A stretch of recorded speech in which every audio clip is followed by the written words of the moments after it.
In today's video, I'm going to teach you how to stop sharing your screen in Microsoft Teams.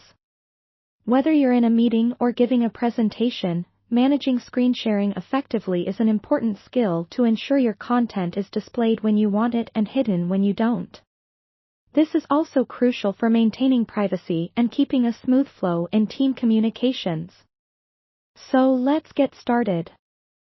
If you've shared your screen during a meeting and now want to stop sharing, look no further because the process is straightforward. You'll want to first locate the control panel that appears at the top of your Teams window once you start sharing your screen. It's the toolbar that contains various meeting controls. When you're screen sharing, this toolbar might automatically hide to allow you to see more of your screen content.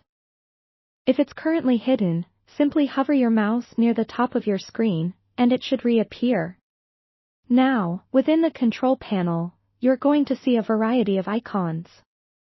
The one you want to look for is an icon that likely resembles a rectangle with an arrow, representing screen share functions. Click on this icon to expand the options.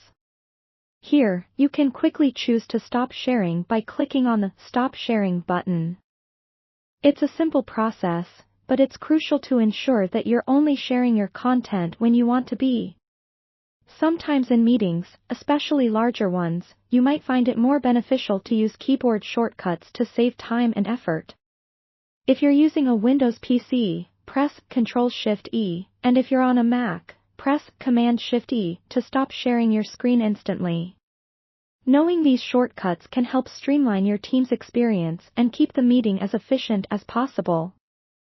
Remember that after you stop sharing your screen, you'll immediately return to seeing the full video or collaborated work being shared by others, depending on the meeting setup. This is useful for staying engaged and ready to jump back into the conversation. If your team uses shared whiteboards or documents during meetings, this is typically what will come into view, allowing you to transition smoothly into the next part of your meeting or presentation. If you encounter issues stopping your screen share, perhaps the option seems unresponsive or you can't see the control panel, you might need to exit full screen mode or ensure that you're looking at the correct meeting window. Simply clicking anywhere within the Teams window can reset the focus and bring the controls back into view. And there you have it. Stopping a screen share in Microsoft Teams is really just a few clicks or keystrokes away. Mastering this simple task can significantly enhance your collaboration efficiency and ensure that your meetings run smoothly. Thanks for watching, and be sure to check out our other tutorials for more useful Teams tips and tricks.